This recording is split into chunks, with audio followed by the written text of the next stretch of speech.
Shit. All right. Can you hear it? Okay, cool.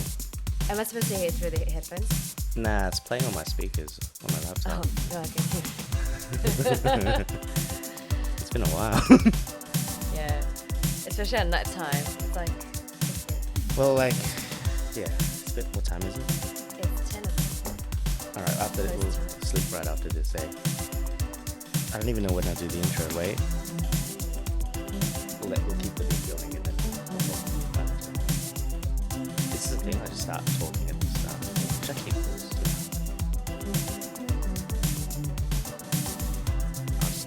I'll do the You intro. just, like, Yeah. You're right. Hey, yo, welcome to another episode of Where in the World podcast. I'm your host, Natz. I don't know why I was struggling last episode, which wasn't too long ago. So, as you guys know, last episode I talked about my little anxiety trip getting better. Did I take my meds? I did. I'm good. But it's late. It's a Sunday night. Got a guest, not a guest, co-host. Nadine's joining me today Yo. because it's the weekend. Yo. I'm always home anyway. Yeah, but usually I do this on my True. on my FUNEMPLOYED days. Yeah. But it's late. It's 10:30 at night. It's a Sunday. We got to get ready for work. Well, she has to get ready for work. But I do have news for you guys soon. We're late because we watched Toy Story 4. Yes. I know it's not travel related, but I'm kind of like, I don't know. I don't want to talk about it too much though, but did you like it? I loved it. Yeah? Yeah. You cried. Yeah. You cried, you were scared, you laughed. Yeah, that movie A had lot. everything. It had everything. I was trying to find more deeper meaning to I it. don't know why you kept trying to find it. I was like, it's just how it was. Like, Yeah, but I was trying to see patterns and deeper metaphors. Like, look, I don't want to get too caught up with this because then we'll just talk about Toy Story. But if you just hear me out real quick, why I think, for anyone that's watched Toy Story 4, if you haven't, I'm pretty sure everyone's watched it. We were supposed to watch this in the cinemas, but it just never happened and just released on this TV service provider that we follow. We can't tell it online because I don't know if it's legal or not. Anyway, Toy Story 4. So we watched it. Yep. I think it's like a metaphor for more than for just human relationships, not like a relationship between humans and toys.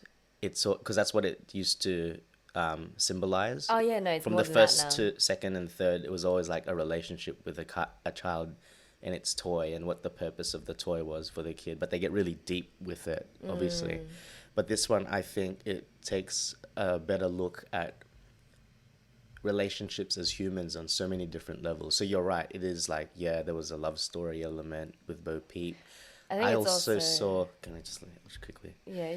Like, it's just before I lose it, because, while I'm on a roll here, because I forget things easily, because my meds. I lost it. How, like, I was telling you about the whole parent and child metaphor that I could see. This is what I was seeing, and I was so consumed by trying to make this about it, but I realized it's not just that. But how I see it is like Andy, obviously, has a child like Andy, and he was the leader at one stage, and now he's a bit older, and now obviously it's passed on to Bonnie, and he's not as needed anymore. Like there's other toys in his place, obviously, so he's like a bit of an older parent or whatever, but he's still trying to find purpose, like, because that gives him purpose. Like this makes me important, and then, like, obviously at the end, he sees Bo Peep, who's taken a different walk of life. She's like the free life. Like, she even, like, when she was about to be rescued at the start, she says, "Nah, don't rescue me. It's my time. It's like death. Like, it's the end." Not really death, but you know what I mean? But then, like, she's traveled the world, and, like, it's metaphors. Like, some people, when they retire, it's like, my responsibility to my child is over. They're grown up. They can go into the world, and I'll go. Okay, the other metaphor I really saw, and I was really trying to, like, sell it to you, was when Woody gave up his voice box for the creepy doll. And it was like, I saw that as a metaphor, like, this is a doll that can't have kids because she's defective. It's like a mum that can't give birth, but Woody gave her the life. Woody gave her the gift of being able to give birth, metaphorically, in the form of a voice box, so she could work. But the heartbreak in that is when she obviously tried the first time, she got rejected, y'all. And then she was like so torn about it. But then when she finally did it, she finally got a chance to, like, being a parent to a kid type thing. And then Woody's like, obviously, like, he's had his time, he's done his duty, and now he's just helping people. Like, he's used his voice box, he's passed it on someone else, and now he's just helping other toys. I don't know why I got so deep, but that's what I think it was about. Well, I think, you know, the last bit where Buzz is saying, oh, no, he's becoming a lost toy, technically. Yeah. So Woody's becoming a lost toy because he chose to not be with Bonnie anymore, to not have a child anymore, to not be with the child.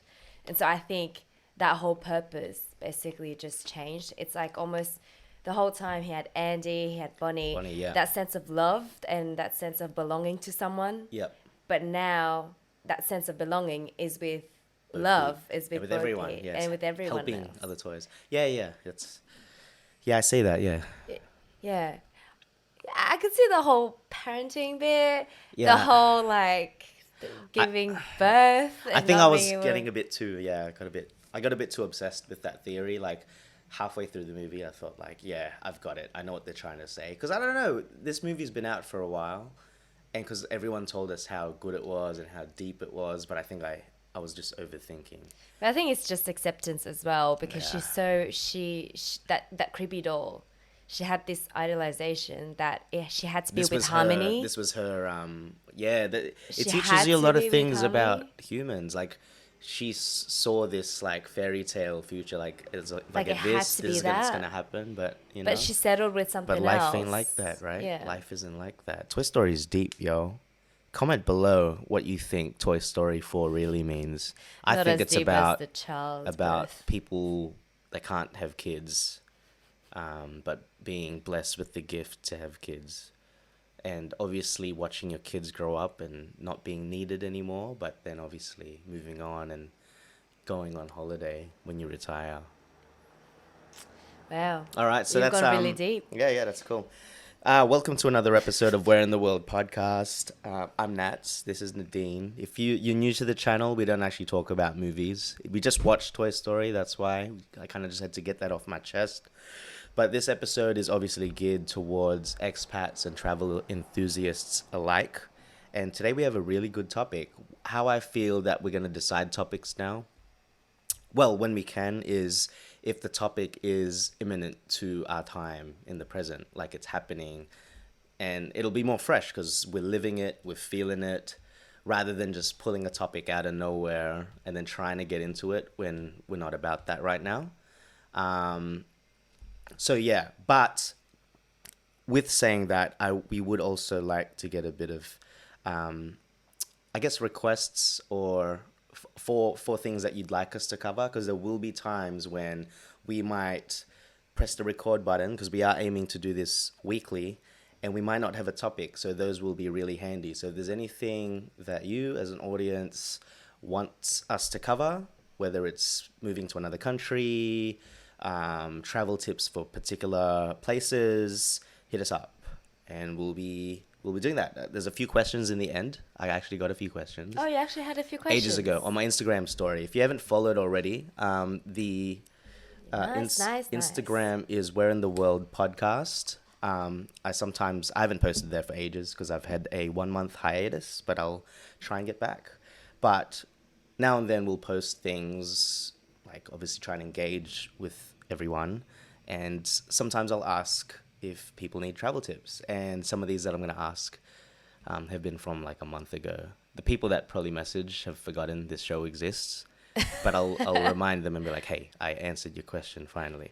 But if you're obviously wanting for something direct, in depth, you want to get involved, that would be really cool for us. If you just go to anchor.fm/Where in the World, send us an audio message.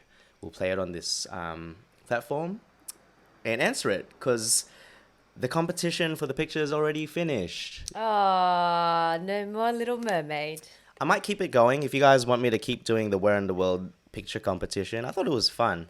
I think I like I it. thought it was really fun. Like for me, I don't know if it's fun for other people. I think maybe. Do you have any other mermaid photos in the water? No? Not mermaid, but I'll try and do something different. But once again, congratulations to Eski. You won. There's no prize because I'm not making any money. But maybe we'll keep it going, eh? Keep it going if there's more demand.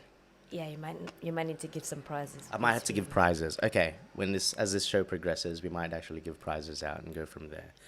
Okay, so the main topic today that I really wanted to get into is obviously we haven't traveled in a while, guys. We've booked some places. We'll talk about that in the end, actually. But we've had a month of no travel, and we've had a lot of. I haven't had a lot going on job-wise, and she has.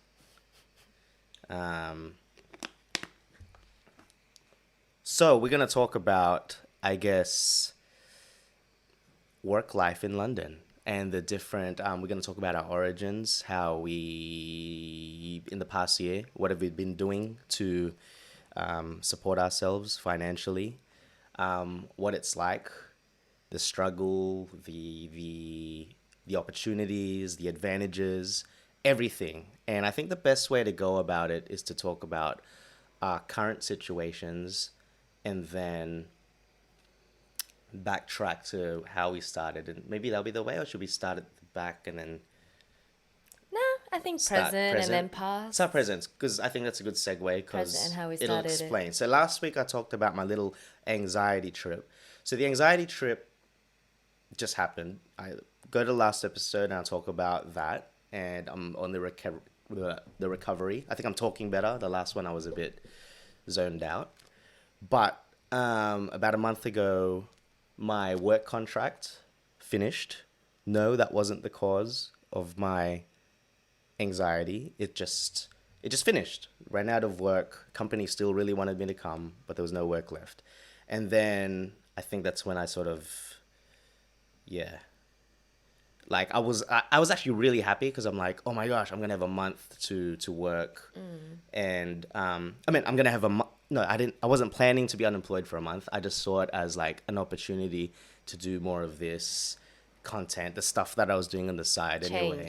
Yeah. But I realized it makes it very difficult because my structure was just out of the window, and I think a lot of the stuff I was holding back anxiety wise kind of just, like, there was too much free roam, and that kind of just made it hard for me to manage things, because I couldn't really stabilize, if that makes sense. So I wasn't planning for a month off, but I was only planning to maybe a week or two off and then hopefully get into a new job, but it hasn't happened. So there's a lot of factors. Another factor is there's actually not many jobs going. My recruitment agency that I go through, they don't have any work going around. So it is what it is. I'm not complaining. I'm still surviving, getting by, and doing little jobs here and there. So that's my end. Your end has been a lot more interesting. Yes. Well, aside from the office stuff, I finally was able to do my first catering gig. So Yeah. Here you go, guys. See the flyer.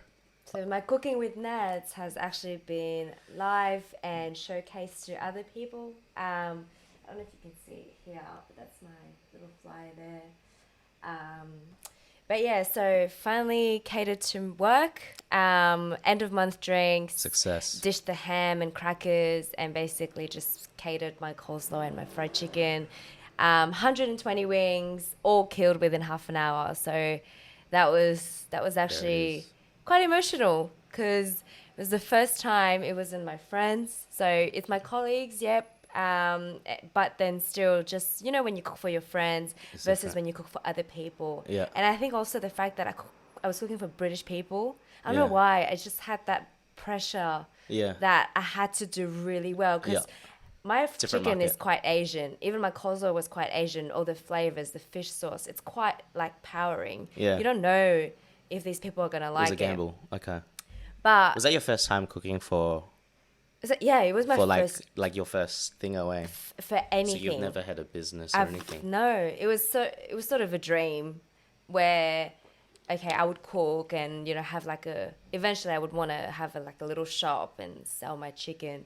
But just even catering and just even doing that day. So in the morning we went grocery shopping. Mm-hmm. You were my sous chef for the day. So we cooked for hours. It's fun, right? Yeah. There's nothing more fulfilling. Like, it wasn't a lot of work, but I felt like it was fun work because we were in the kitchen, playing music and all that stuff. Dancing along, cooking, and just those 4 hours of cooking and prepping and packing just went by so quickly. But then when I brought it to the office, and everyone was so excited, like everyone was just so excited that it was 5 o'clock and that I was at the office, bringing the chicken, and everyone's taking photos, tagging me on Instagram. Yeah. That was good. Just doing all of that, and yeah, it was overwhelming, like in a really good way, because I did not think it would have such a positive vibe.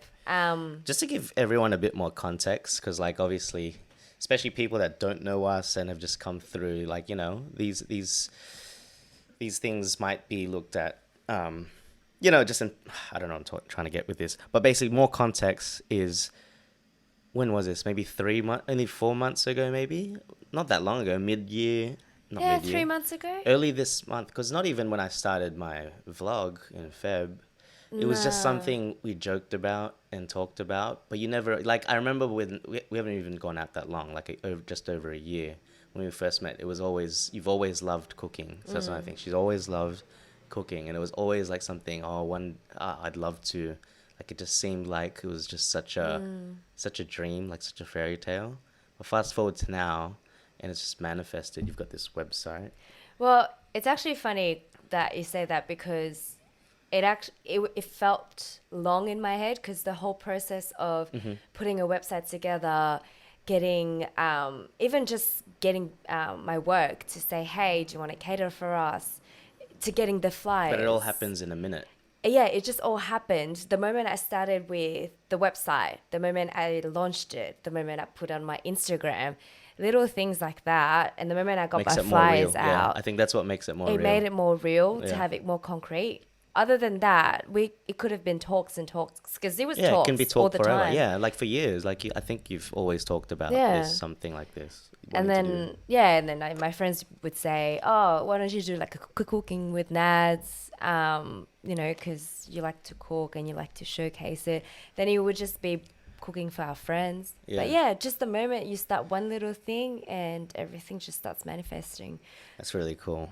Because right after this catering, actually, then our friend had his farewell and was like, hey. Shout outs to Donut. Yep. And he was like, hey, I was actually didn't even know what kind of food I was going to get for my guests, and started to stress out a little bit. Word of mouth. And there you go with your flyers. That sort of saved me time. So I think every little, you never, what's the word?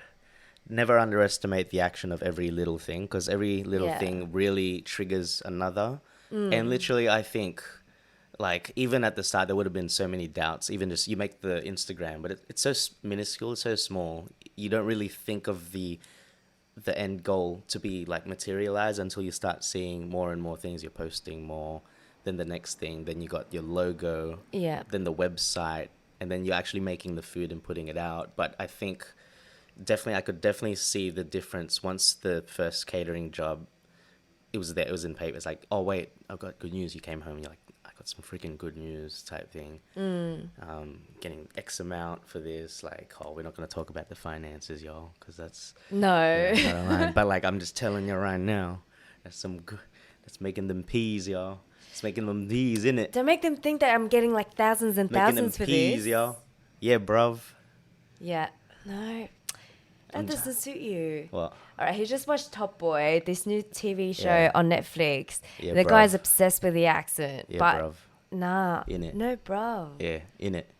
No, you're actually mocking the Gonna accent. get them peas. Well, I'm mocking it. I love that show. What are you talking about? Binge watched it in like 2 days. Yeah, sorry. Look, it's on the subject of making money, y'all.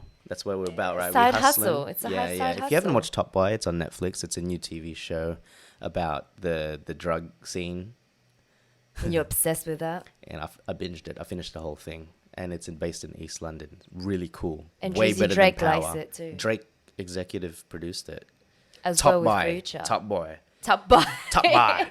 Top Boy. Big things, you know.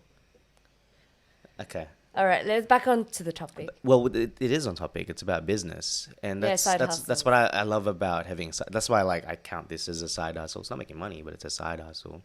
It's promoting. Actually, with this, the episode we did earlier on, I think it was 3 or 4, and because we hadn't made the website, but we talked about it, and shout outs again to Big Will. He saw the episode. See how small things can connect to another thing, and because he saw what we were doing with the Nads' catering business, he requested a catering gig for possibly like a belated birthday. And I don't know if you guys feel if we were to podcast that, get a bunch of friends and showcase Nadine's fried chicken on this podcast. Yeah, that's a good idea. Would you guys want that? Yeah? Maybe comment below. Send us a like. No, I won't know if it's a like. Just make a comment below. And we might do that for a future episode, because that'll be pretty cool. Yeah, eating with Natz and Nads. Eating with Natz and Nads. That's cool. So anyway, yeah. Cooking with Nads. If you go on the website, cookingwithnads.com, you can see this really lovely website that she made on Squarespace. Yeah.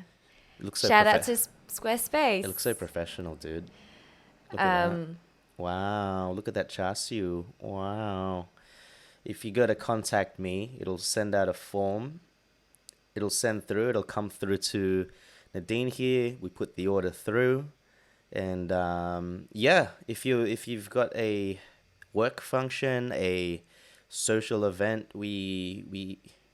I only assist. I'm the sous chef, but she's the head chef with the product, yo. Feel free to Chicken and share. coleslaw. Is it only chicken and coleslaw for now? Chicken and coleslaw for now.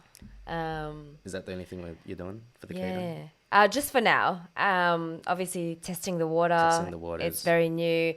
My website also features my recipes, and as well as my Instagram, because Free I recipes. do cook other things as well. Free content. I was actually telling Nathan today that I wanted to have a cookbook, so we'll see about that. But That's awesome. No, it's really cool. I was really happy when you did that. We celebrated that. Was that the night I got really drunk? No, the day after. did That was we the night, actually yeah. celebrate that? No, the day after is when we went out. No, we went out. Oh, you went home early, but no, we didn't really celebrate it. Okay, Not yet. but we are out all the time. So you owe me a dinner date then? Nah, no, Yeah, you owe but me you're a the dinner cook. date. All right, I'll cook fried chicken. I'll cook my NFC, Nathan's fried chicken. My mum's fried chicken. Yeah, Maria's fried chicken. Shout out to my mum. I asked her for a recipe. MFC. I have a secret ingredient. Actually, you know what? Well, that could be That could be the next podcast. You cook your chicken. NFC versus MFC. Mine's not going to be as good, but it'll be fun, and we can eat the chicken on a live podcast. Yeah. Ooh, how Invite about some throw in friends. some hot sauce, like some super hot chili super sauce. hot chili sauce. What about the halal guys sauce and get people to get different sauces. hot sauces, That's cool. and That's then cool. you can how those challenges to eat the chicken wings, and it's like a roulette. You don't know how hot it was going to be. We should do a spinning wheel, and depending on the level of hot sauce, and if you get done, Yeah, shit, that's it. Yeah. Don't we have like a wheel? Do we have a wheel? If you get done, then you get a shot. No, that's another episode. Oh, yeah, then that's another. We'll do a drinking episode one day. Like, we'll ease into it. But for now, we might do Yeah, a chili roulette. Roulette. And we'll invite a few, Fried like chicken 2, roulette. 3 other friends. Spin the wheel, and if you get the hot sauce of doom, you're gonna be shitting for days, y'all. Yeah, in our toilets, lovely. I don't clean it. You can clean it, right? Yeah, no, don't clean anything. Well, so that's a great start to this podcast. Just talking about shit. Why? Are you going to talk about shit? Didn't we No, cover that no. at Tomorrowland already? No, we're not talking about that. I was joking. I want to stay on topic. Okay, all right. So, that's amazing, right? She works a full-time job your catering. So you are the provider right now. That's cool. These days, it's slowed down, but I do have I have a bit of news as well, like a bit of good news. Well, Finally, you don't want me to be sugar mama anymore. I never want you to be sugar mama. What are you talking about? I don't mind it. You don't mind it? She give me money. We'll see about that, shall we? When I'm in need. See about that, shall? See about that. Okay, wait. Are you What am I gonna trying to drop get your at? news then? I lost my train of thought. Your news. Oh yeah, You're gonna drop the news. yeah. Wait, I had two news. No, okay. All right. So, backtracking. I'm gonna say this again. I got anxiety. Still got anxiety, and I'm learning to accept it, to live with it. I watched this YouTube video the other day of this guy. I forgot his name, but he's had it his whole life. He's like 40 or 50, and then he's talking about like 30. I accepted my anxiety. The best thing. I've heard about this before already, but I figured I'd apply it more to myself. But if you are suffering from anxiety, not to try and make it disappear. You'll never disappear. It'll always be a part of you if you have severe levels of it. Like it's still be part of you. And coming from someone that's already like in his 60s or whatever, 50, 60, he said like, I only realized it was a problem when he was in his 30s, and that's me. But he found a way that maybe like, just accept it, like embrace it. Sometimes if you have it, just don't connect it to something like, for example, oh my gosh, I'm thinking of this speech I have to do. Now I have anxiety.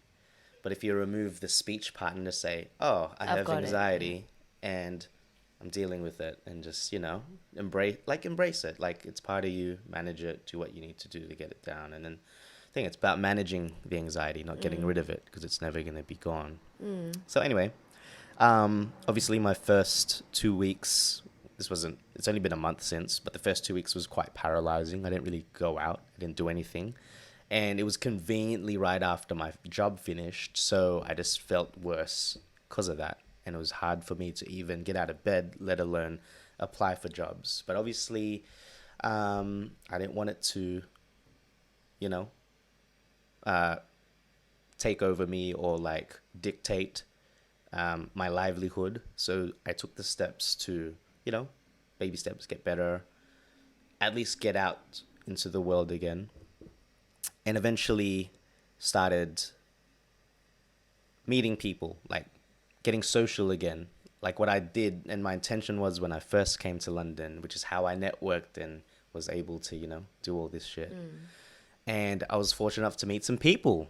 And one thing led to another. First one, I met a friend of a friend that referred me to their partner who works somewhere close by for a part-time gig. And I've got an interview. Yeah. Tomorrow. You already know that. Yeah, no, I know, but still. But it's pretty good. I'm pretty excited because I'm a bit worried because I realized I haven't had an interview in a long time. My last contract, I was there for a year. So I'm really worried. I had the phone interview last Friday and I completely bombed it. It's like I forgot how to talk. But they still want to see me tomorrow, so I'm going to keep you guys up to date. So you didn't really bomb it then? I bombed it. It was really bad. Have you ever had... I'll tell you right now. Not showing off, but I think I'm really good at interviews usually. I'm very good at speaking when I need to be. So by nature, I'm not social. Like it scares me. So extreme high levels of social anxiety, but if I can plan it, I can execute well and look like the complete opposite. So I can look extremely confident. For this time, I messed up. It was so bad. Oh, it was so bad. I was like on the phone, and then I was outside of my body looking at myself on the phone going, wow, you're an idiot. So stupid. That bad? Oh, it was bad. I was nervous. I couldn't think of the right words to say. It was bad. Was it just like moments of silence? Yeah, not really answering it right. Just long story short, I was pretty bummed for a minute, but because I'm getting better these days, I was like, you know what? It's cool. I was able to get over it, and I'm just gonna take it as I'm gonna apply that thing I was thinking of, like accept it. Like I've been anxious this weekend about the interview tomorrow, But I've been detaching it from that. Like, I'm anxious because I have anxiety. That's it. It's not cause of this. Because regardless, anything's going to make me anxious. So Yeah. I'm just living with it.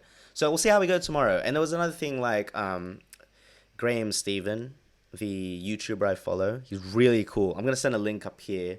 Graham Stephen. He does finance. But I love the dude because he talks about... he opened up about his own social anxiety. And he talked about like... being social is hard for him, and how he tackles it is he will go out of his way. He will, in his mind, he'll say, I'm just going to go for 30 minutes. If I'm uncomfortable, I can just leave. He doesn't he doesn't see it like, because I'll just see a whole scenario like, I have to go here, I have to spend this much time, I have to do And this this and that. happens, and then you this just overthink happens, and you just go for it, like the thing. So my mindset is like, I'm just going to do this interview. If it's really that bad, what's there to lose? I just lost it. It's cool. Anyway, we're not talking about anxiety in this one. It's about jobs. So back to the jobs. The second day I went out, and I went out with my new Canadian friend. We met through people. That's how it is in London. You just keep meeting peeps. And through him I was able to meet another interesting person down the road. These jobs I'm not going to talk about in case I don't get them. But like, I'm just saying, long story. I'd be curious to know though. Should I get the flyer? Where's the flyer? Get the Oh, flyer. I put it on the wall. Did you? Should I talk about it? It's weird. Am I jinxing myself if I talk about it? It's either you talk about it now, or maybe if you want to talk about it after, whether in the next episode. It's up to you. Okay, long story short, look, I'm like taking way too freaking long to get to the point. I went on another side story about my anxiety. I went all this bullshit backstory. I'm sorry, I'm probably boring everyone. But long story short is, things just freaking happen, man. I went from like almost a month of nothing and just... I was in this bunker of an apartment for like days. And it took 2 outings, like 2 days straight of going out to finally just be like, just get out there and talk to people and finally start feeling like myself again. And yeah, 2 opportunities came out of nowhere. So fingers crossed. I'm going to stop sleeping on that couch because there's a giant crease mark on our couch from me sleeping all the time. And maybe I can work again and pull my weight and no longer sugar mama. So how do you feel about this whole, all right, I finally am saying yes to things, I'm going out there and stuff, things are happening to me. Like, do you find that it's the positive energy? No, it definitely is. Yeah, like, absolutely. You're starting to pull out and... Yeah, hell yeah. But I don't look at it as like, I've accepted... One thing that kept me not being productive was always thinking like I'm wasting more and more time, and that regret and feeling shit. So 1 week went by, I'm like, damn it, I didn't do any podcasting, I didn't apply for any jobs. Second week went by, and keep thinking about that, about the things that I'm missing, the things I didn't do, and it's hard to get out of that. But once you're out of it, like, it just starts to happen, even before you know it or not, type thing. And I think like I just really had to, before anything could really happen, I had to not rush into it. Like, I just had to get myself in a sort of at least a mind state that I could see things better. And that's where I think, it got better. So, yeah. No, I think it's good. Like, whether or not you do get them, I think it's the fact of, it's almost like a lesson. Like, you're going out there. I felt good about it. And it's almost like an exercise. Even that phone interview, talking to people. Yeah, even bombing it. Like I said, if I was in a bad mind state and I did that phone interview and I bombed it, if I was in a bad mind state, that could have set me back another week. Yeah. But instead, I kind of laughed at it. Remember the day I was like, I was in your voice clip and I was like, I've messed that up. Yeah. But I didn't care. I was like, you know what? Worst case scenario, I don't get it. Who cares? And I got that second opportunity too. I might talk about it in the next episode. But like, that's just how things are here, in London. It's just things just come out of nowhere. Yeah, I think there's opportunity. I think London is one of the city where there's heaps to do. There's so much to do. Like, even on the weekends, there's a lot of things to do. So the moment that you get out there and you just go, hey. You got to put yourself out there. Yeah, that's the thing. And You that's do what have I to yeah put yourself out there. that's the message I'm trying to convey here for people obviously thinking of possibly moving already here. There's so many ways to do it. There's no textbook. This is how you got to do it. Majority of our friends are full time in the career profession. Like I think majority of people we know are doing stuff that they did back home. Yeah. There's a few that have changed careers and doing something completely different, which is amazing as well. I want to talk about yours because yours is cool. Because obviously people know what I've done. I never got a permanent job. I found a recruiter and I've been contracting, doing just random as shit jobs.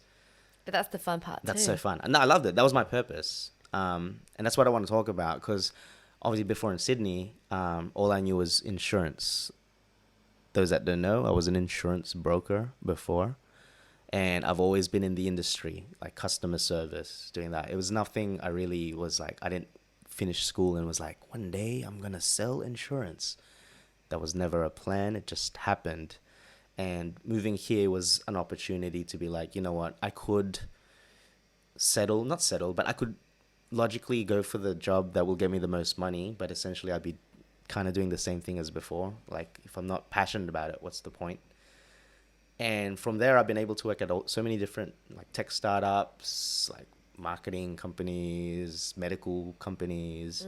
It's just fun, like exposed to other things. And that's the same for you. You went from, you were a banking bank. Yep. You went to banks, and now you work at. You want to talk about your job or not? You can't talk about it. I think I can. Without saying like where I work, I guess. I don't know. I don't think about it's a this problem. whole- I don't know, man. Like it's one of those things. Like I don't people, know. like, cause like I just see like before there's such a great divide in work. Sometimes people don't want to. It's like a different world. People don't want to put their career life in a public forum. Well, I just think it's the opposite. It shouldn't be that way, especially if it's something you're passionate about. Yeah. I mean, I actually don't mind, but then at the same time, like, I just don't know if that's like If that's a thing, like, if that's if that's appropriate. I if don't it's know. appropriate, yeah. Should So we- so you know what? I can comment, just say comment below if you think it's appropriate to talk like a professional, proper. You're like employed by an employer. Can you talk about it? I don't know. like obviously not in detail, but and look like without since we don't know anyway, I can just say where Yeah, like yeah. in what industry. Yeah. Yeah. So Where'd you start? So coming to London. coming to London, you referred me to your recruiter. Yeah. And so they found this gig to help the events team in this company. And I was like, events? I've never done that before. Events. But So banking to events. yeah, but I was like, you know what? I'm in London, and it had been exactly about, I'd say, since I left Sydney July, so it would have been 3 months being unemployed. So financially, it started to really hit me hard. But once again, you So- weren't planning on staying. So if you check out episode 2, we talk about that. Yeah, I wasn't planning on staying, but still, even just being in Paris, Yeah. that had been like 2 months, 3 Burning months being through your unemployed. savings. Yeah. And then eventually moving here. So I moved here in October, and then I was like, yeah, I really need to make some money Get some money. because Get some even more just money. using the pounds, I had no pounds, so Yeah. I had to use your Amex You're at using the your credit time, card as well. and I was using my International Aussie credit fees. card. Damn, son. And yeah, it was really bad. But you know, when you have to survive, you just have to survive. Yep. Do what you got to do. So I was like, yeah, I've got to make some money. Then you're like, oh, just meet with the girls at my Yeah. recruitment agency. And then, yeah, so I met up with them, had the first interview. They told me about this gig to help the events team. And then I was like, oh, I don't know anything about events. But in the end, I don't know how they actually sold me to the events manager at the time, because I didn't even meet up with the events manager. I Yeah. just literally had the job, and they're like, you start on Monday. So I was Just like, that. So all quick. right, start So on Monday. Quick, yeah. Yeah, started on Monday, worked with them for about 3 months. I discovered things that, like behind the scenes of events that I hadn't seen before. So that was really fun. Mm-hmm. Saw like gala dinners and how they were being done. And then there was an opportunity for a full-time job in another department in That's that it. same company. And a bit closer to what I used to do before, in the sense that it was data entry. A lot of it was data entry. Office admin support. Yeah, Back office, I meant. Sorry. back office. Yeah. I mainly stayed because I had already made connections with some of the girls in the office. Yeah. And I don't know why. I'm thinking that it's hard to make connections with people, but I think it's also because I heard stories of other people working here saying, "Oh, I'm not really getting along with people at work. They're not in this. They're not this, like, vibing with me as much. I'm finding it hard to make connections with, well, more specifically British people, because Yeah. it's quite hard. I have a theory about that, but continue. But we hear people's stories, like them saying, "Oh yeah, my job is all right, but I'm not really getting along with people there." So I think when I got to the to the workplace, I just thought, wow, either I'm being lucky or it's the people. But I had already made connections. I was like, oh, I may as well try that full-time job. And you've got to connect good friends. You've made great friends through Yeah. that. And they're British people as well. And yeah, I think the culture as well was really good there. Yeah. I think it can be really hit and miss depending on the Could company. be. Because like for me as well, my last, I'm just going to say it, eh? Why are we being so secretive? So I was working at the BMJ, British Medical Journal. Great company, great people, great culture. But I think the difference, it was more of a disconnect for me because, for one, I was obviously a contractor. I was only supposed to be working there for a week, and it slowly became a month, 2 months, and as you know, a whole year. And I think what happens is, because I'm not in the office as much, it's hard to make those connections because I'm not, aside from my team lead or my boss, I feel I had a good connection with, like, I really like my boss in that last job. But being sort of like an office admin and a support, you feel like you're part of it, but not. But not, But yeah. like, as much as, like, I'll be honest with you, my boss, really, really nice dude, always wanted me to come to social events, but it was me that felt You retract. I made myself the outsider in a sense because one, it could be my social anxiety, but generally I'm pretty good. But I think that's the difference with permanent, because if you're a permanent employee, you're really like, well, you're here, you're stuck. Yeah. You're not going to be going anytime soon. So yes, you'll go to the events even if you don't want to. Yeah. That's how I felt You in make old the companies, like back effort. home in Sydney. But there was a lot of things, like, not just that, it was just the one, being an expat. Yeah. You're already kind of outside. Like, they're probably used to people being in and out of the country. It's hard to make connections. And there's a theory I was going to go by, like how you say some people find it hard to get into the British circles of things. Because for here, I've made, like, only a couple of friends that are British people. Before I left Sydney to come here, I really thought, like, all my friends are going to be British. I'm going to just be, like, dive into it. And I think that takes time. Like, honestly, that would take time to find a really solid group from here. Because, one, if I look at it the other way around back in Sydney, sometimes you'll see, like, someone that might be an expat or someone that's living from another country. You know that their situation isn't quite. It's in the maybe. It's not too certain. Yeah. It's hard to have a friend. Like, I remember people, like, as it's kind of sounds slack, but people don't really, like, they sometimes, they're a bit of a loner. Like, in this old company I had, there was a dude from America, and like, he was cool. He'd come out to outings, but there would never be that real, like, he's part of a group. And I don't know if that's, like, this is just what I'm seeing. I'm not saying this is how it is all the time, but a lot of times it's just, us being here will naturally gravitate to people on the same sort of journey, because that's the lifestyle. We're always going out. We live close in the city. And then, there's the exception of, like, we do have a couple of British friends, but they're probably used to the fact that, Aussies like us come here and we're gone in a year or two. Like, it kind of sucks, especially in a city like this. So many people coming in and out, leaving all the time. So obviously you'll stay with your groups, as we did back home. We just stayed with our own group of people. How much harder is it to incorporate, And obviously this is just a generalized thing. It's not everyone. I'm not trying to say, like, it's... Yeah. It's just, that's what I've been seeing for myself personally and what I see around as well. So I can understand why that may be the case. Did I say that right? Did that sound kind of bad? No, I wouldn't say bad because majority of the time that's what it is. And also because it is easier to stay with people like, you know, that are within that same that share that culture, that share the values of, you know, Yeah. how, like, in the journey as well, like Yeah. sharing those Because you see, the like similarities. like people that are not from Australia and they live in Sydney. Yeah, this is just an example, like a parallel. They live like in the city, and they're probably out a lot more, like doing the touristy stuff, and just it's just a different pace. Whereas, because we lived in Sydney, I lived an hour away.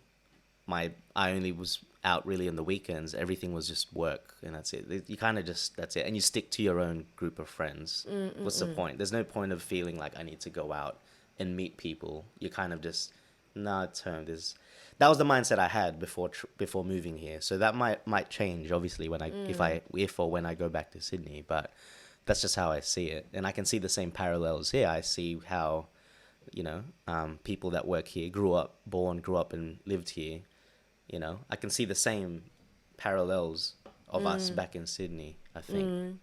But you with really work. do have to, you know, make the effort. You have to I think. you really have to put yourself really out there. do Yeah, have in work. The thing is, the beauty of London is there's so much work here, and there's so much opportunity, more opportunity, I Yeah. think, than we had back in Sydney. As in, like look at the jobs we have.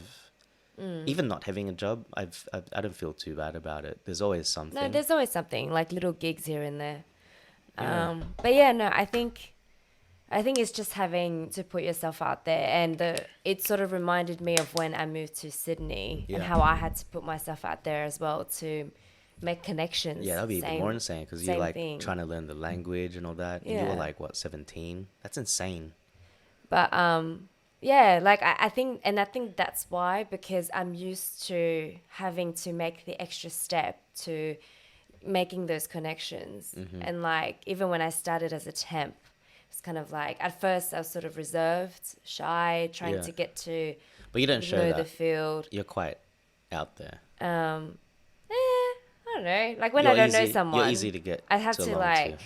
sort of not test the ground, but like see Yeah. how But you have a everyone loud is. personality, which is good. And bad. Because it makes people comfortable. Because I feel people are a bit more proper here as well. So when you have someone like, what was that thing? Like how you're saying that you were doing yoga or something, and then you were like, "Whoa!" Like you were so tired. Oh yeah, and no. everyone just laughed. It's so I'm You- like the You're goofiest and like the goofy and- loudest. Yeah, and I think that's what makes people comfortable around you. Because they feel that I'm more stupid than them. Not stupid, but you know what I mean. Like it's just Yeah. it's in a funny way. Like yeah, pretty much. It'll be me that gets embarrassed first Yeah. compared to them. Yeah, Yeah. No, I get it. I think that's the part of your appeal. Yeah. I did it again at yoga. I actually did it last week, being loud again. She goes, yeah, she's really loud. You're really loud. We were watching Toy Story, and I'm more scared of you. When the dummies. Like it should have warned us, like that there Yeah. was some horror shit in there. Sorry, It's pardon pretty me. scary. It's I don't know. Yeah. Toy Story, it's a good movie. But look, another thing I was gonna talk about with the jobs, right? There's backtracking again. There's so many ways you can do this journey if you're moving here. Yeah, by all means, if what you were doing back home is what you want to progress in, if you want to build your skills, and like if insurance or whatever in that field was something I wanted to really pursue and do, it's the perfect place to do it here, you know? Like I could have built my skills. That would have helped a lot. Yeah, but why? It's boring.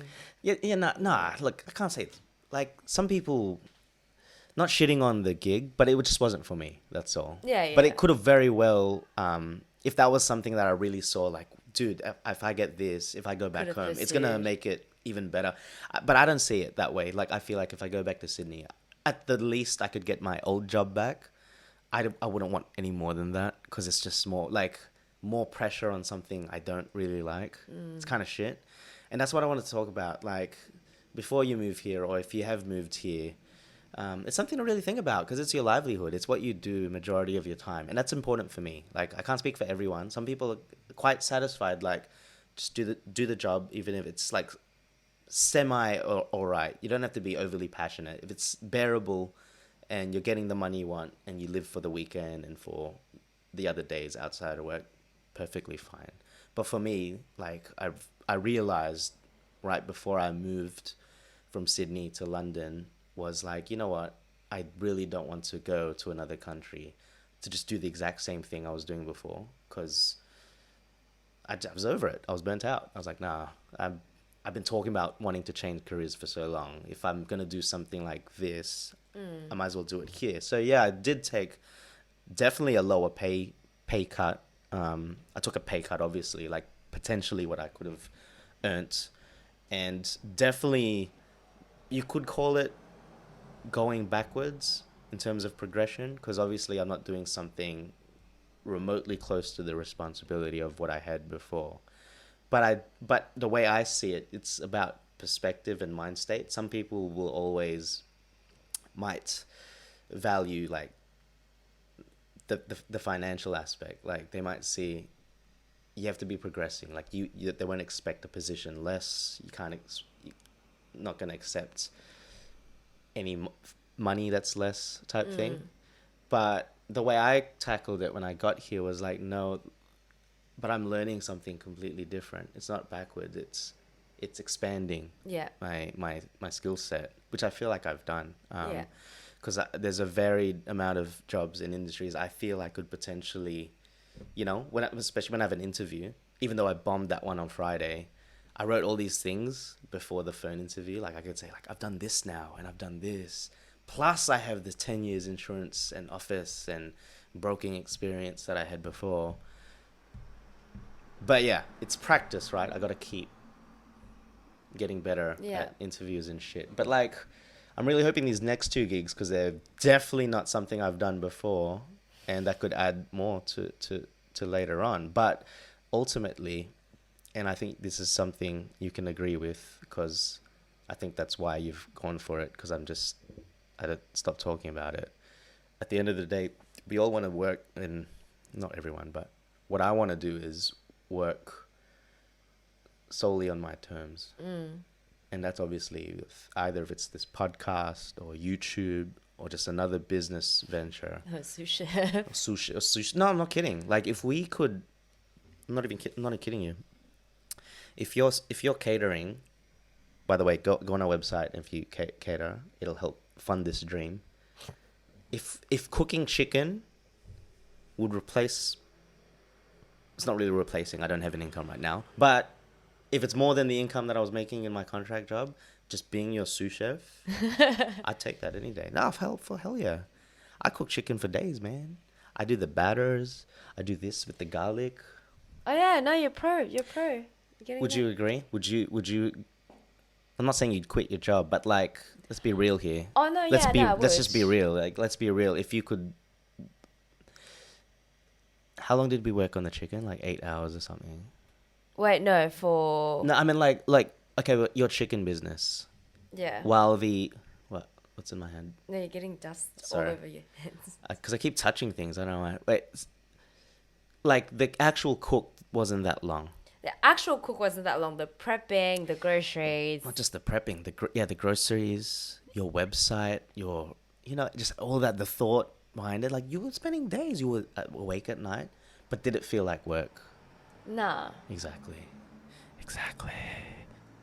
That's amazing. That's the dream, though. That's the dream. So yeah, if you want to fund our dream, order some chicken, watch my YouTube videos. I don't even know how I'm going to monetize this. Like, this probably won't get me anything. You know what my dream is for this? If it gets, like, popular enough that I can, like, just do podcasts in actual... Like, the vision for this podcast, Where in the World, was to literally, like, start every episode, like, where in the world are we right now? But the past 7 episodes have been in the same place.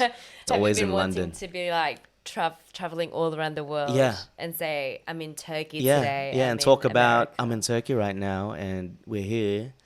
Hey, keep dreaming. You never know. No, I'm not saying, like, I'm just saying, like, I'd love that to happen, and that is my dream, and I'm gonna keep doing it, because you never know. And the thing is, the beauty of living in London, like, the concept of paying rent and all that.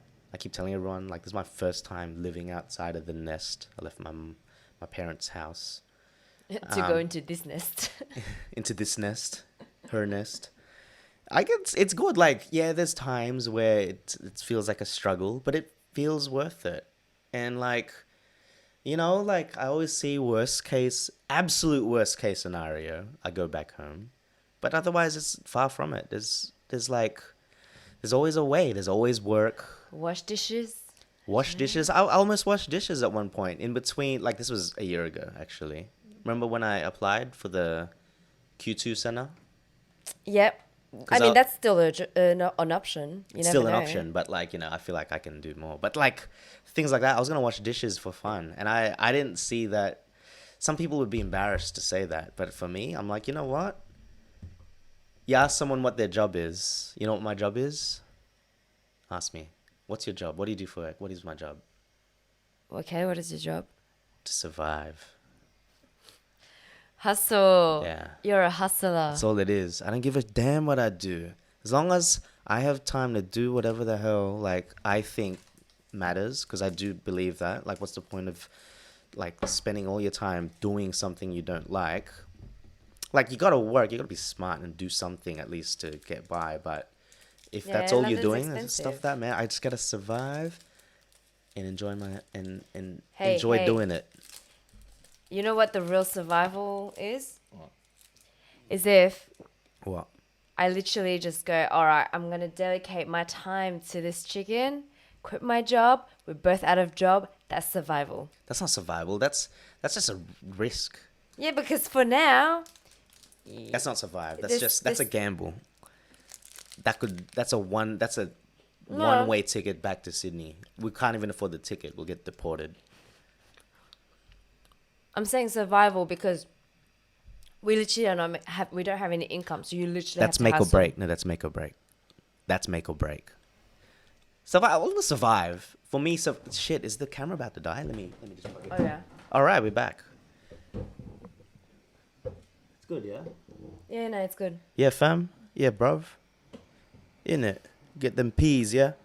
Top boy. Yeah. Yeah, fam. All right. Jobs. Is that it? Is that all we're talking about? Yeah. For work, there's nothing more. We've only gone for an hour. We could talk a bit more.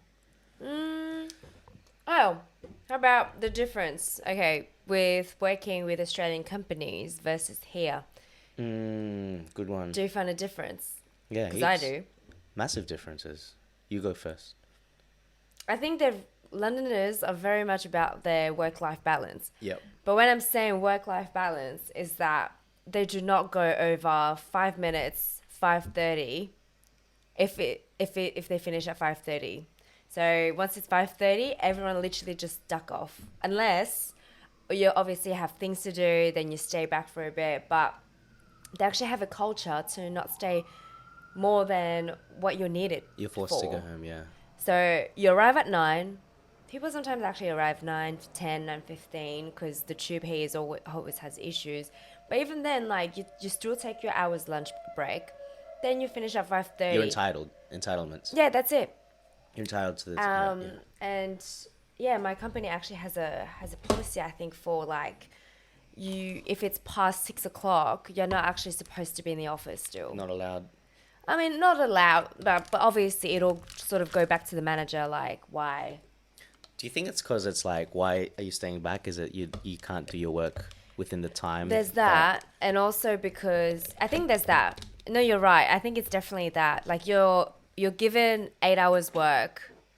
You're supposed to being able to do it And if within you that can't time. complete it, what's going on? Then, yeah, There must be something's something going wrong. on. Maybe you're not an efficient worker, y'all. Or you're being given too much work, then That that's could be it, another yeah. issue.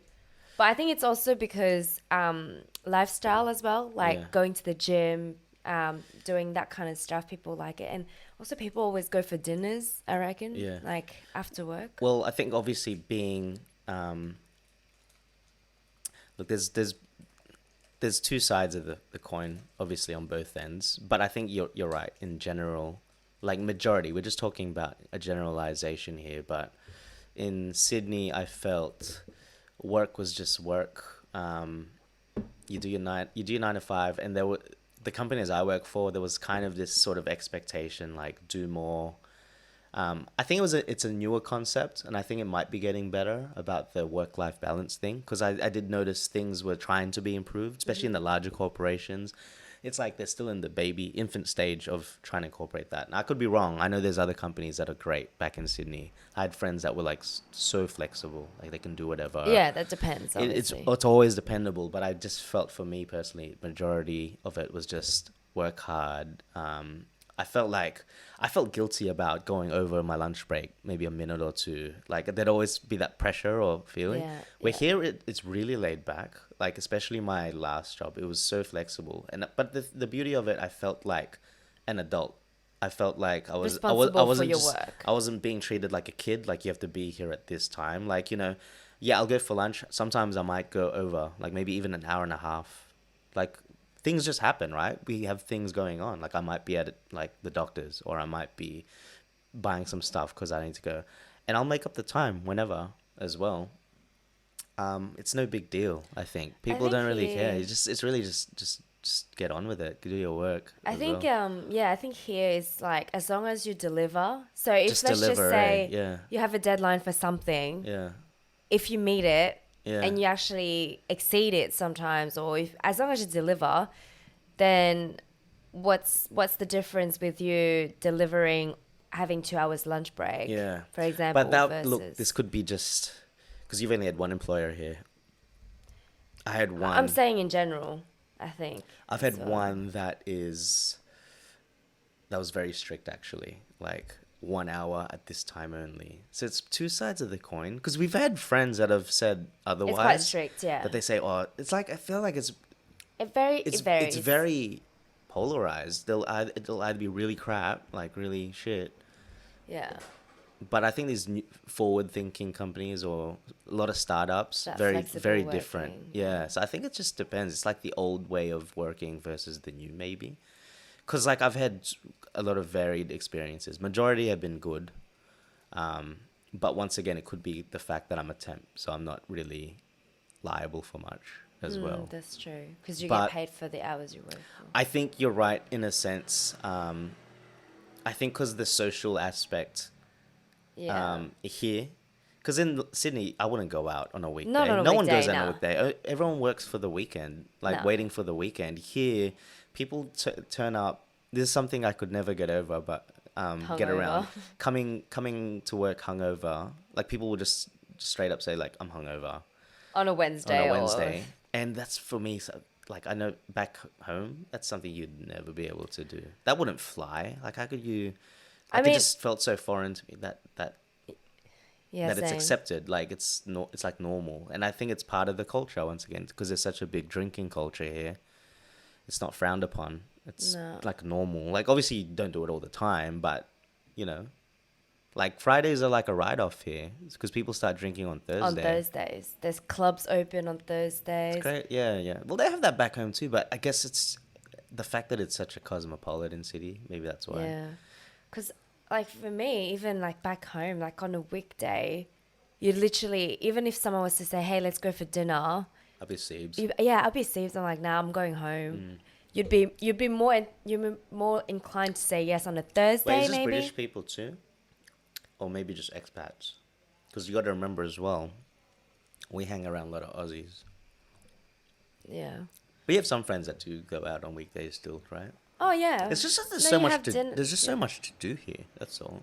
There is. I think, but then again, it depends. It depends on people. I mean, back home, there will be people that would say yes all the time, even to dinners on weekdays. It's just us. I as think well. it's the lack of things to do. Because back in Sydney, like especially if you live there your whole life, how many more places can you eat at? Like you could just go to your regulars here and there, but you might as well save money and go home. Yeah, hang and out cook. hang out at home or even meet friends at home. But in terms of activity, like unless you play sports, there'll always be sport things. But like how much stuff? There's something new every day. I can't keep up. There's literally something and then on top of that, travel. So every weekend, someone's off at another country. And what I love is every Monday, like there'll be someone like bread from Yeah. Portugal or Chocolates from chocolates something. from Poland or something. Just something like name dropping a country like it's normal. I love I that. think because, yeah, London as well always has like gigs, Concerts, on the comedy week, shows, comedy theater. club on a Monday. It's just, yeah, different activities and gigs. You know what? Like, I'm not going to be biased to Sydney because we might not even be aware of those gigs and concerts That's what I mean. happening. I think that's another because that's why I brought up that parallel. That one, the difference is we're not expats in Sydney, so maybe Because there if you is go a in big Newtown, I don't know, yeah. like, Like I never considered even living there for that reason. I'm like, why? Like it's so expensive. I don't need to. Like I live here. I That's, think it's like, even for me, like when I've lived in Paris for like all these years, I had a different, a different view of being able to travel in Europe. I never saw that wow, like how good is it that you go to a different country every weekend? I never saw that aspect because I was like, oh, you live here. It's I close. live here, it's close. As well as that, we all actually think that all European cities are the same. Culture's different, obviously, food's different, but we all think that we are from that same culture, and we think that, oh, it's close by anyway, we're not gonna go.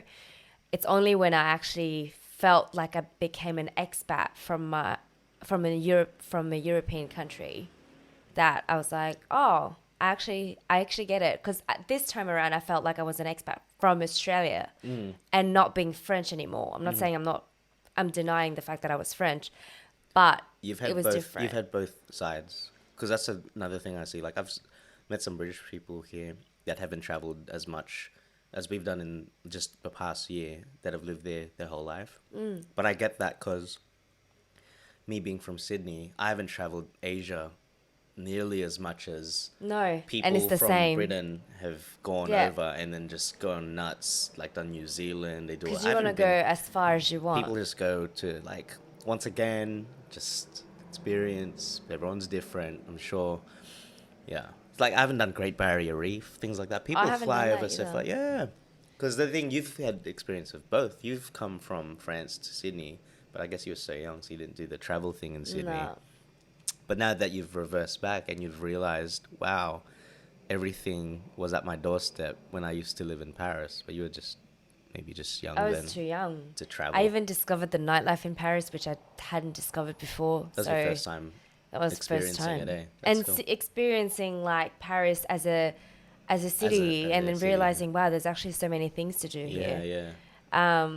But yeah, I Well, think was that it's, your was the one that you came before we met, or yeah, more so the one when we met you experienced that? more so when I went back in The June, first, the June one where the we June met. one when That's we when you met, actually, because it had, because you actually had to take me, because you had to show me all the tourist stuff, so it kind of forced you to go to yeah, it all to go again. to all these places. And I think because I, you know, when you live somewhere, you have a different perspective. It's like, oh, I Yeah, live here.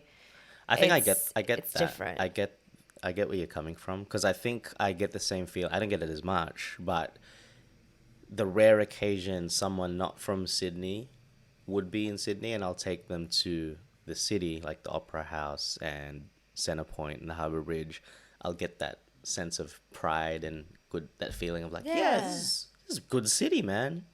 But you don't really like. But then I think about it and how many days I worked seeing this. Like I'd run across the Harbour Bridge around the Yeah. Opera House, but it doesn't really hit me because I'm there. Mm. But when it's only when you're showing someone, maybe Yeah. No, that it's very different yeah. being a tourist or an expat versus Yeah. being an actual citizen, like, of that city. Interesting conversations we're having here. Why are you whispering? I don't know. I think it sounds more dramatic when I do it. Yeah, bruv. Yeah, bruv, isn't it? Trying to get this peas, mate. Yeah, Trying to get these time to peas. get these peas. Well, fingers crossed I get that job tomorrow. If I do, should I just tell everyone? I got nothing to lose. I'll just tell everyone. What, when you get it? But I'm scared I'm gonna jinx it. And I'm gonna look like a damn fool when I release this episode. Like I didn't get the job. No. Keep it for the next one. You know what? Keep it for the next one. Can I talk about the other job? Because that one's fun. Yeah, go. It's so cool, man. So I met this dude of a friend. Shout outs to Carlin. He's Canadian. He's in Asia right now. I don't know if he's listening to this podcast, but he referred me to his mate, and he has this sick business. It's like this startup around the corner from where we live, and it's this spa therapy float. It's like this little pod. I feel like it's the universe doing shit to me. You know, I'm always talking about universe. I get real spiritual about this shit. Yeah. But like, because I've went through all my anxiety, and I met this guy, and I had such a warm feeling about him. I was like, this guy is a really nice dude. And anyway, Carlin gave me the alley-oop to make the connection. And yeah, it's this like, I don't know what exactly how I fit in with working there or helping out. I'd be happy just to hang out there and work on my podcast stuff around it. But it's like a capsule with salt water, and you float.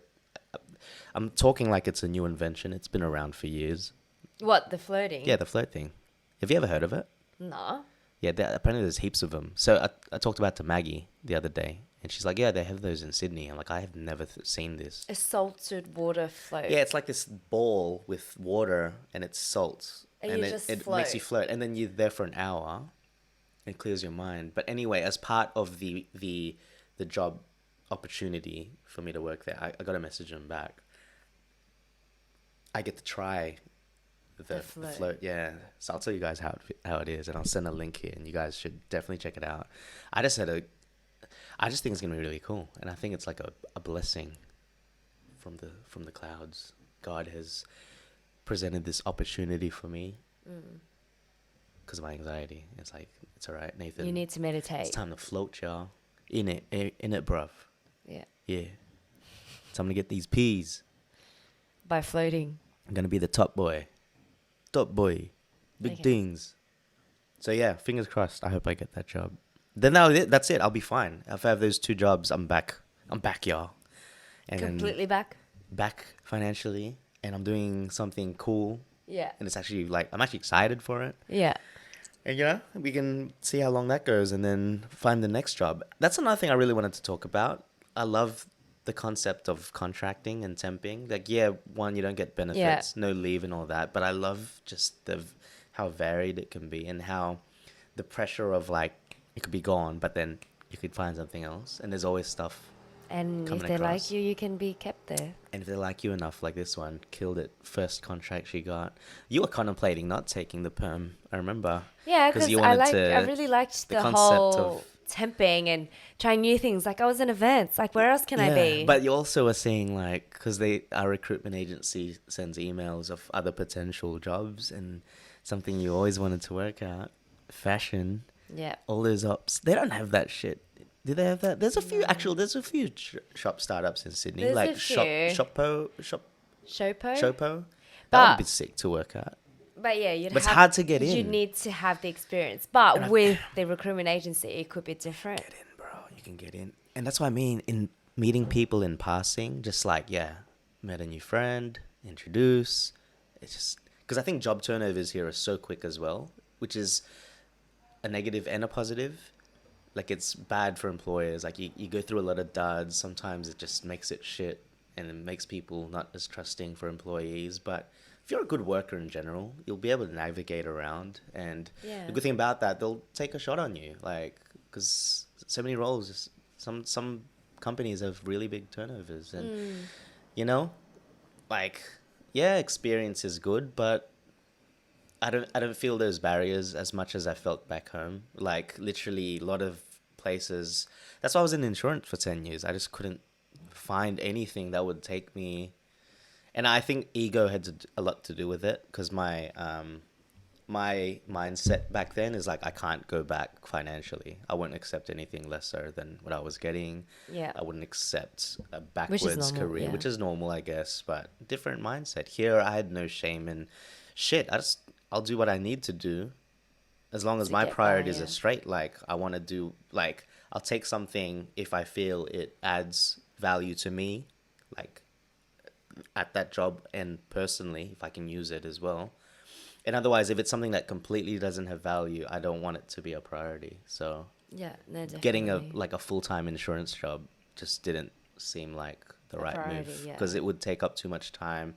I'd be equally as stressed, probably more here. I'd I probably would have had a completely different experience. And I love the fact that you can take leave anytime you want. It's good for traveling, man. I was working in Italy when we went for a week Yeah, that's on my true. laptop, like just at the airport or just whenever you want. House, yeah. Is there anything else you want to add? You went to Manchester the other day. That was sick. Yeah, no, that was cool. That's your first time flying for work ever? Like I getting was sent somewhere? It was a business trip, first business trip. Did you feel important? You got the I did. You got the full treatment. You got a hotel at the Hilton. Yeah, I was actually like, ooh, look at the hotel room. That's dope. I can expense the taxi, little things like that. Like I know it sounds Makes so you feel silly. good. Those things but I add was value, like, though. But I was like, oh, like I get the opportunity, and I was like so ecstatic. Like even though it was for just one night, just the fact that I was able to just travel there, see a bit of Manchester. Yeah. Like it was part of my list to see I think Manchester. I asked you this, but no, you didn't. Did you agree that Manchester felt like Melbourne? No. A bit older. Really? Yeah. Like yeah, an yeah. older Melbourne, because the buildings are quite medieval. It's a cute city, but You wouldn't live there. nah, I feel like it's like a village Ah. type thing. It felt like it's communities that know each other. You'd probably be in a bit of a bubble again. Bubble It'd city. be quite a bubble. Yeah. I didn't see, like, even just going to the hotel, not saying bad things about the hotel, but you could see that it wasn't the same sort of Hilton. Like when you go to grand? Hilton, it's like grand little toiletries. You get everything Yeah, from yeah, yeah. cotton buds, everything. So it felt It's lower more- grade. Slightly lower, but more adapted to the people there. Fair. It's still grand, but it still was more like adapted to like a village. Yeah. Everything, even like the restaurants, food there was good, just for that pho that I had. Really good compared to London. I think food anywhere outside of London is better. I don't know why. That's bad, eh? I still make good food. That's why you make food. And that's why we got this business. Catering. Maybe you can drop some flyers around the house, the building tomorrow Where? in the mailboxes. I can if you want. Do you want me to? Just drop some. I will. Do you want me to? I'll put it in the And then mailboxes whenever at I home. go to like pubs or whatever. Oh, no, we'll ask our mate. Cameron. Shout outs to Cameron. He'll never see Oh, this yeah. episode. He's the porter for our building. He gives us a tip whenever there's cool free stuff at the front. Yeah. When people that are moving out leave their stuff there, we try and take stuff. Did we take anything last time? We got a few books, a belt, random shit. Yeah, really random. But yeah, no, I think it was really good just being able to do that. I think like I take every opportunity that I get here, and I'm quite grateful for everything anyway. Just in general. But yeah, like the good thing about here is that there's a way to actually pursue your dream. Mm-hmm. Like it doesn't feel too far-fetched. Obviously, I think as well why I took the permanent role, I think it's also because it's just the security, because life in London is quite expensive. Yeah. And I think what I like here is that I can pursue this little venture on the side while having my full-time job, because actually I'm not stressed at work. I Yeah. don't have... It doesn't overtake your life, eh? Yeah. It's not like something where I take home. I think it was a no-brainer for you to take up the permanent job. I think it would have been a different story if while you were temping, it wasn't good. Because it kind of was easy to just be like, yeah, no, I think I'd like to stay and pursue this. But then, obviously, like, things change, we move on, we do things. So it really depends. Like, I think because, this little venture here, it's sort of, like, fitted together. Yeah. Like, Well, it's having cool. the work catering. Well, it got you the work catering. And what, you're doing that now every month for them too? How good is that? Possibly or not? Possibly. Okay. Possibly. Fingers crossed. But hopefully that'll happen. But even then, it's just word of mouth. And, we never know, so... There you go, peeps. I hope that was insightful. Little peek inside work life in London, the parallels back home for us. Sydney people. Comment below if it's something that resonates with yourself, if you've felt the same experiences or completely different. It might be completely different because I can already say everyone's different. Everyone's That's why so it's going to be different. great. Like this Everyone's isn't gonna so it's not going to be a one-off topic. We'll have guests that are from different walks of life that have tackled it differently, and that's what makes this fun and interesting, and why it's such a unique. Everyone's experience here is so unique, and it's an exciting city.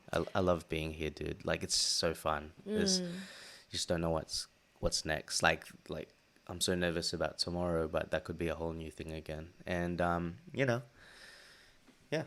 I think what's exciting in general is that exciting and scary, because when you're in another country, it's actually already a survival instinct. Like you really You kinda have just to do it. do it. Like you have to find a job because Yeah. you have to finance everything, and especially the lifestyle here, because you travel, and if Yeah, you want to travel's a travel big one. that much, then you have to finance it. If you want to go to concerts, gigs, all of these things, And dinners, even just London, man. and London's just drinks. expensive, yeah. Everything is expensive here. So I think it's just financing. A lot of people out there, it's just survival to finance all these traveling and It's all a of that. different motivation, because back home your motivation is get make through a the lot of money. week and- No, not even that. Like obviously buy a house. Yeah. Settle. Honestly, to settle. Like I don't see the point really. Like not the point. Like I can't say it's not no point just going out, because I love to go out before. But as you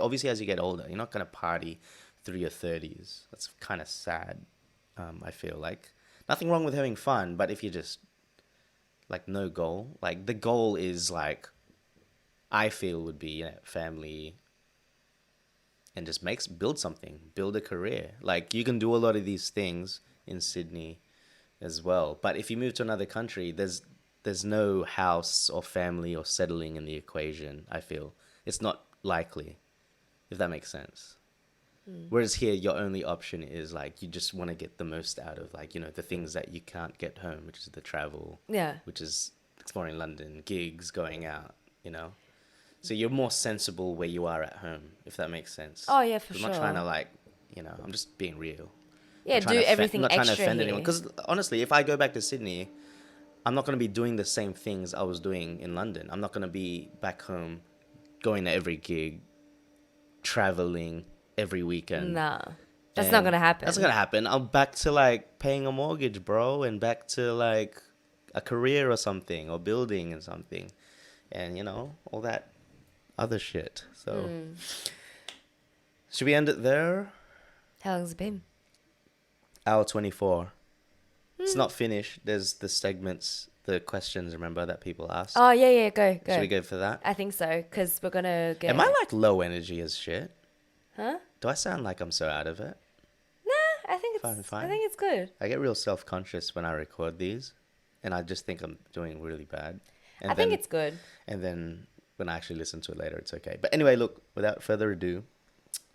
I wonder what those So, questions are. anchor.fm/where in the world. There is a button. You can't see it here because I'm logged into my account. But next to the listen on Spotify button, there is another button which allows you to send an audio message. That'll come to myself, and I will answer anything.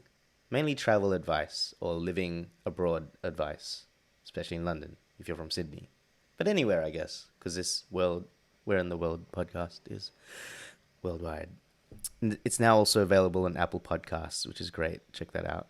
Spotify, Apple Podcasts, and a bunch of other platforms I've never heard of.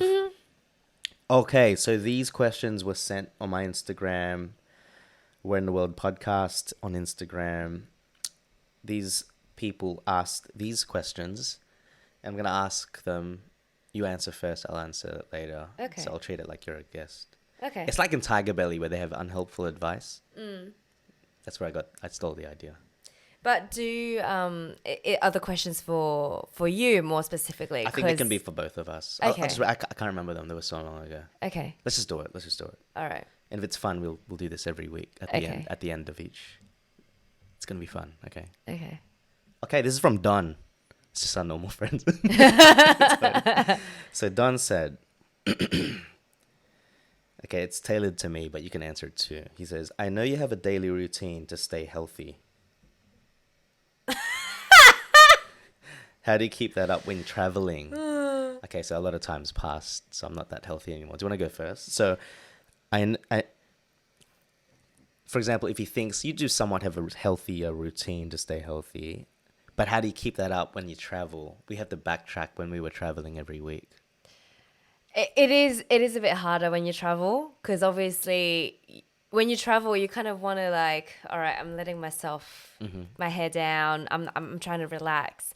But I think even just like the littlest things, like okay, I take this green powder Do you take that when you every travel day. too? I would try and take it with me when I travel. Did you though? I don't remember you ever drinking. No, that I green. didn't. So But you didn't. but let's so to say answer the question, you don't take care of yourself. let's He's say- asking if you can take care of it when you travel. let's say if I was to do, I only started taking your this green healthy powder stuff. beforehand. Yeah, but you never did it. So you never did it. No. Let me think of something else. Can I? No, you go. What do you think? Because I'm thinking about it now. Okay, so when I was healthy, I'm obviously trying to get healthy again. But before, when I was doing a lot of the working out and stuff, I do remember early days especially, I would still maintain my exercise regime while overseas. And I can give you two perfect examples. Yeah. Lisbon, when I went to Lisbon, and because I was by myself, I had no obligation to, you know, let's do this. No influence to it. I could do it. I went for a run. And you're going to Lisbon soon, so you can do the same run I did. I ran around the castle and shit. Like I woke up really early and I left the hostel. And it feels good. It starts my day off.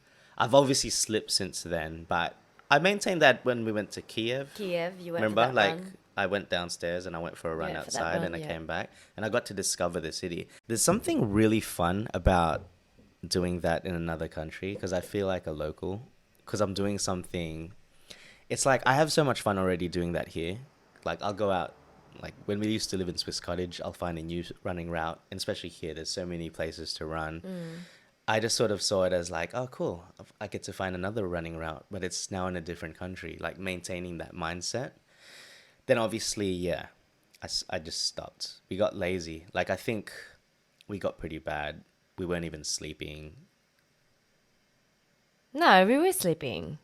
Probably too much. What about Rome? We went clubbing and went straight to the plane. That's not healthy.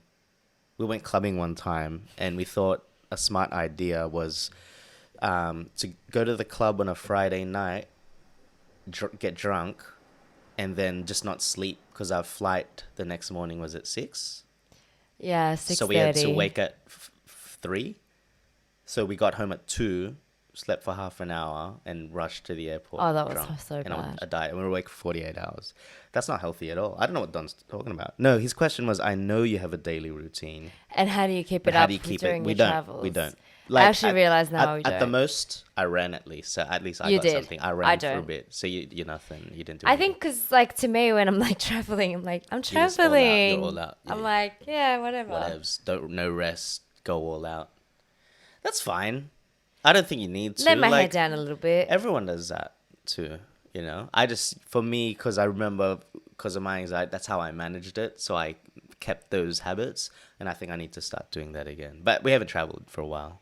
Look, if anything, Amsterdam, we cycled around. We cycled everywhere. Yeah, but that wasn't for fitness. That was just because we wanted to cycle around. Still, you know, we No, walk. it's good. We No, walk it's good. around. We walk heaps. Yeah, we did walk all that.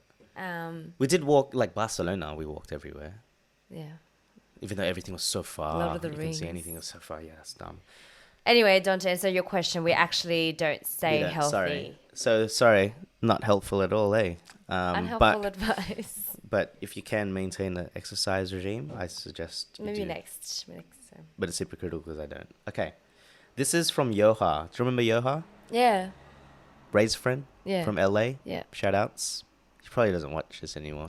He asked this question like a month ago. Maybe you can just say, you know what, I've answered your question, and that's it. This is a hard one, actually. I remember this question. I can't remember. Okay, I'll ask this to you. I'm not going to answer this. What's the biggest culture shock, good or bad, that you've experienced? Like biggest as in weirdest or biggest? No, culture shock. Like another country, like, whoa, culture. Like,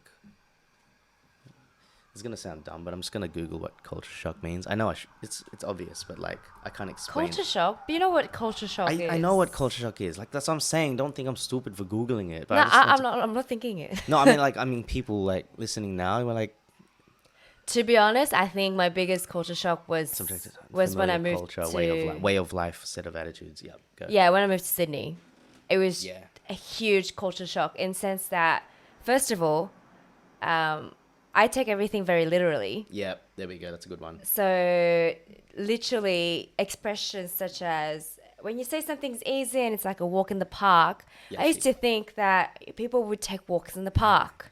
You still do that today, to now. Till now, a friend of ours, because Lamb, Says, when was like, oh, maybe, because I said, oh, I could cater fried chicken. He's like, oh, I'll get back to you. Then he's like, hey, so I heard NFC was like the next best thing since sliced bread. And I was like, which sliced bread is this? Sliced bread? Do people actually bring that as a dish? And like, I actually thought it was sliced bread. It's a metaphor. You got me a card. I did not get the joke. Nah, that was just slow. That's not even a thing. The avocado. Probably slow. But it's just like little things like that, how you guys have expressions, the way of There's life a lot of as slang. well. There's a lot of like metaphors. There's slang. That's an Aussie thing as well. The way of life as well. It's very much like, yeah, I do see the whole laid back thing, working to live for the weekend. We don't see that like back in Paris. I think because in where I grew up, it was like the ghetto, I guess. So it was a big culture shock when I saw the big buildings, like the suburbs, people going for runs in the morning. So you never really went to the city much in Paris? You always stayed in the Asian Yeah, I always district? stayed in because I was young, so I was going to school. My school was 5 minutes down the road. So you never really went So to I the city never really much? went out. Went to the city here and there when we skipped school to go to the shopping mall. But that's about That's it. about it, yeah. Never really experienced the whole French way of life as people would think it is, like drinking wine with cheese. Like that doesn't happen all the time. So I think when I moved to Sydney, really started working and getting into that work life. And yeah, just really seeing how you go from almost like that ghetto to like the city, going to the beach on the weekend. Yeah. So that was a huge culture shock. Culture shock as well, like the language and yeah, it's just different. Yeah. It's just different. It's crazy. It's just complete opposite spectrums, I think. I think for me, I can only vaguely remember, but I do remember just the shock factor for me that but it's pretty much when I went to the Philippines as a kid, and it was so long ago. Like I really vaguely remember it, but let me restart. The constant thing I kept thinking was this potentially could have been my life had my parents not moved from Philippines to Sydney. So if you don't know, I'm Filipino, my background. But yeah, just seeing where my dad grew up, it's like this province town, Bulacan. Just seeing like that's life, dude. And the thing that tripped me out so much was when we went, I don't think he'd been back for like years, and people knew him, like, but they weren't excited to see him. It was more of just like, hey, like no time had passed. Like life just keeps going in these country towns, and people were just so happy, like happy with less type thing. There was just that vibe. I never understood it because we live quite privileged when you think about it, like financially and like with resources and that kind of shit. And just seeing like, yeah, like this is like going home from school and you're walking along like a grass meadow with fucking cows. Oh, yeah. Whatever the cows were. I don't think they're cows. Moose or something. I don't know. You know, wearing slipper to school. Slipper. There's the joke that we keep Jokoi Netflix. Slipper. How Hawaiians always wear slipper. Anyway, sorry, in-house joke. But yeah, that's my culture shock. I'm seeing just like the traffic, the pollution, just the poverty. Like I'm just like, oh my god. And I've never like obviously I saw that again in Thailand when I went with my cousin, but like it's a big wake up call if all I knew before was, somewhat like a privileged It life. may not have been Natz Blazing, could have been No chance. I would have been Natz the Pinoy rapper, which I was anyway. Pinoy rapper. It would have been Great Sleeper rapper. Slipper. All right. This is probably more of a question for me, but you'll be able to answer this later on. I'll ask it. Main difference. Sorry, this is from Lam actually. So Lam, the best thing since sliced bread. The main difference traveling solo as opposed to with Nadine. It's very specific, and you haven't gone solo yet. Nadine's going on a solo trip to Lisbon soon. Yeah. So excited. It's very fun. That was my second city I went solo, so I'll talk about that. The difference between, wow, very specific, either with you. First trip we did solo together, Paris, when we met, like Yeah. properly hanged out for the first time. But the actual other trip, like let's Barcelona. somewhere, Barcelona. Barcelona as a couple already. Yeah.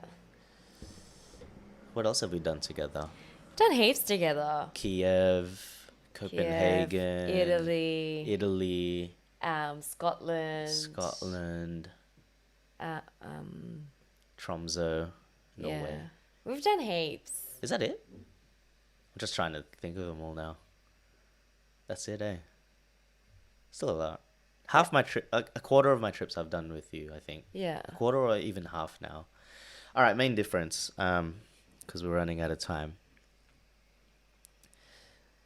I talked about my solo adventures, but traveling with you, I'm lazier. I don't do anything. And I leave it up to you. I'm like, yeah. Like, I'll let you plan it and say everything, and I'll just give my opinion. Like, I'll sort of make a concrete decision that'll help you, because you can be indecisive as well. But I'll be like, yeah, no, I think this makes sense. Like, you'll have a mock itinerary, because we don't plan beforehand. We'll just get there. But you take charge. So, yeah, you're the leader in traveling. I'm just lazy. I get lazy. Which is, like, not a bad thing. Like, I enjoy it. And it's cool because the good thing is, I find as well, is we are similar. So there's never, majority of the time we are together. The few times that we do split up or even a bit, it's fun. Like, remember in Copenhagen when I went for a bike, when you didn't know how to bike yet? Yeah.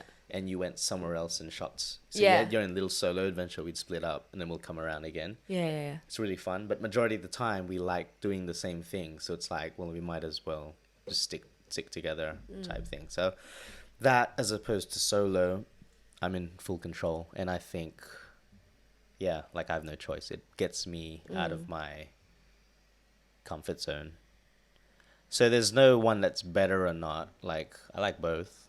I love traveling. Look, I'm not going to lie. Don't take this as an offense. But obviously, I made a whole episode on why I like traveling alone. And it's not just because of you. It's like, even with groups or with people, I still prefer the solo travel the most.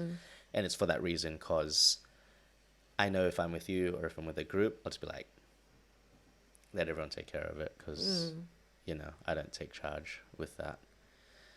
As opposed to solo, I do. Okay, move on. Because is that fair? It's a fair question. Mm-hmm. And then when you go solo, you can tell us what your experience is and if you like it or not. I'm excited for your trip. I'm excited too. Yeah. Are you nervous? No, because a little bit. Like, this is proper 'cause it's solo like now. brand Like, literally new. alone. Like, Brand new in a country I've never been. like something so foreign, Language I don't Portugal. speak. Yeah, man. But I already can see how it might be different in the sense that I already am thinking about making a list of things that I really want to do, planning it, not to the T, but like obviously using the experience of the traveling with you. But I think as well, You're I prepared. like to be prepared for things, and I Yeah. like to be making sure that I make the most of my time, and I like to plan everything. So, because when I'm with you, we sort of vibe off each other. Yeah, that's the so big one, we don't yeah. have to plan that much. Good call. Like, I gave you too much credit. We vibe off each other. So Yeah. we kind of do both plan it. to We an do, extent. because it's on the spot. It's like, Yeah. hey, are you hungry? What do you Yeah, feel like what do you feel eating? like? Or, hey, there's this thing that TripAdvisor said We'll it's look at the good to list. I want to do. do that. I want to do that. Yeah, yeah. Do you Yeah, I'll feel like come doing along. that? Or Seems like, to go yeah. look at it. Yeah, yeah. But when you're by yourself, I can already see like what you've done. If you're doing something, you've got to commit to it. And Yeah. I don't have someone to vibe it off me. It's just all So you, and it's all me. I'm really excited. I think you're gonna really like it, and it's gonna be a. We'll see. I think you're more than capable, that's for sure. But I think on top of that, you'll really like it. I think also why I'm like excited because it's like traveling because all of my solo trips I ended up living there. I never Exactly. Yeah. I never Yeah. actually traveled. It's Yeah. always been like, oh yeah, I'm actually staying here. Yeah. So I think it'll be good Well, it's only once. You moved to Sydney and you're staying there. in London. But the thing is, no, you moved here with me, so you're not alone. And then in Yeah, Sydney, true. when you moved to Sydney, well, you're with your auntie, your family first. Yeah. So it's like when I first moved here, I was with my auntie for a bit. But then when you get out there, you've lived alone, so you have, okay, yeah, that's fair. But you were living there. This is like travel and Yeah, yeah, traveling. it's gonna be cool, man. It's gonna be cool, bro. Yeah, bro. Yeah, bruv, in it. Oh my gosh. Get them peas. All right, get on to the next Yeah, question. yeah, fam. Here we go. This is a good one. This one's for you. This is also by Lam. Lam asked for 2 questions, and it's fine because we're a new podcast. We'll give him 2 questions. 2 questions for you, Lam. He asked, best Asian food fix outside of London. This is a good one because we go to because we love Asian food so much, we still eat it outside in Europe and everything. You know what, bud? He says outside of London, so that could be anywhere. So I just say Sydney. So it's too broad, but I think maybe we should limit it to Europe. Like Europe. I think honestly, they're both. It's 2 Asian fixes, but they're both in Amsterdam for me. The Vietnamese The place? Vietnamese and the Szechuan. Oh, the Szechuan was good. The Szechuan.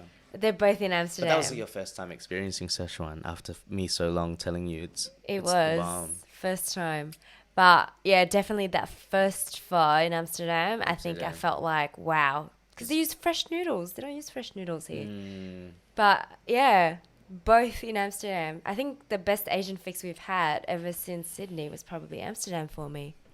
I'm trying to think, was it for me as well? Your one was Birmingham, you said. Yeah. Whatever you had in Birmingham. After district, I went to, on the way home we stopped over at Birmingham, and it was just, I think it was because it was so long of me not having really good Asian food because I just didn't know where the good places were in London. So when we finally had crispy pork, barbecue pork, duck, just the typical, was really good. Oh man, Would you say it was Jollibee in Milan? craving a roast pork, man. I'm craving a roast pork. Nah, Jollibee in Milan, it's pretty much exactly the same as London, which is yeah. amazing. I'm still trying to find an excuse to go because it's so good. Would you feel offended because you cook fried chicken if I went to Jollibee? No, I love Jollibee. All right, let's go. I'm only conscious of your belly, that's all. Yeah, I know. I eat too much. Look, I'm on the mend, Joe. So I've been exercising every day. Well, trying to. Yeah, but compensating with wanting some donuts. Donuts, yeah. So the food thing I'm trying to fix. But yo, we rising, yo. We building out here. It's all about progression, innit? Hey, fam. Your progression Time to in get your them belly. peas, fam. All right, bruv. I think we're good. Are we good? Oh, was that it? No more questions? Yeah, I can't answer that. I don't know. Mine's probably the same. Amsterdam. Oh, no. Birmingham. Oh, There's probably another one, but I can't remember. okay. So if you have if anyone has any travel advice, tips, and requests, please do send us a private message. Anchor.fm/Where in the World. You can watch this on YouTube as well on my personal YouTube, my YouTube profile, which is Natz Blazin /Natz Blazin on YouTube. And it's under the Where in the World playlist. If you want to see the visuals, our facial expressions when we talk about this. Cool. Do you want to plug anything? Cooking with Nads. Yeah, like I said in the start of this, here it is. cookingwithnads.com. Check it out. Read her About Me story. It's a very moving story. And obviously, if you want to order and support our dream, go on the Contact Me page and send us a request, and we'll send you the good stuff. Thanks for listening, guys. And yeah, thanks for tuning in to another episode of Where in the World. Maybe next time we'll be somewhere else. We do have a few trips planned, and I talked about that in the last episode, but maybe there'll be more. Oh, wait, I did talk about this in the last episode. New York or Cairo. Ooh, we still haven't really talked about it. Okay, we'll save it for next time. Yeah. Okay, bye, guys. Bye. Bye. That was good. Are you playing the music? No. Do you want me to play it? Okay, I'll play it.